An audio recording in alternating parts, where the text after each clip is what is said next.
اپنے ماتاتو سے ہمیشہ اچھا سلوک کرنا ہے۔ میں نے اکثر دیکھا ہے کہ گھر میں جو ہم نے نوکر وغیرہ رکھے ہوتے ہیں تو ان سے ہم بہت زیادہ کام کرواتے ہیں۔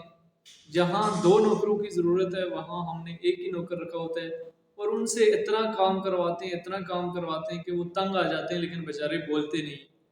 8-10 ہزار میں آپ نے ان کو خرید نہیں لیا، اگر دو نوکر کی ریکوائرمنٹ ہے تو آپ ایک جگہ ایک نوکر سے کام نہ چلائیں بلکہ دوسرا بھی رکھ دیں۔ یہ کیونکہ بہتری ہوتی ہے، قدرتی کام ہوتے ہیں۔ اگر آپ اپنے ماتحت کے لیے اچھا سوچیں گے تو خدا کی ذات جو ہے آپ کے لیے اچھا کرے گی۔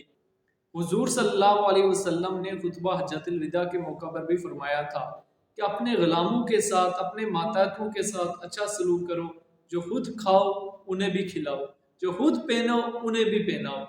گویا یہ ہم پر لازم ہو گیا کہ ہمیں اگر ان کو کسی کام کے لیے بھیجنا بھی ہے تو ان کے ساتھ اچھے اخلاق کے ساتھ ہم پیش آئیں گے تو وہ بھی خوش رہیں گے بیچارے۔ نہیں تو اگر ہمارا 24 گھنٹے موڈ آف ہوگا اور ہم سختی سے ان کو کسی چیز کے لیے کہیں گے تو کبھی بھی وہ دل سے اس چیز کے لیے نہیں جائیں گے، بلکہ وہ تنگ آ کے جائیں گے، اور شاید آپ اس چیز میں آگے کامیاب ہوتے ہو یا نہیں ہوتے ہو جس کام کے لیے آپ ان کو بھیجتے ہو۔ اس وجہ سے ہمیشہ اخلاق کے ساتھ ان کے ساتھ پیش آئیں۔ ان کے ساتھ جو آپ کا بیہیویئر ہونا چاہیے وہ چھوٹے بھائیوں والا ہونا چاہیے۔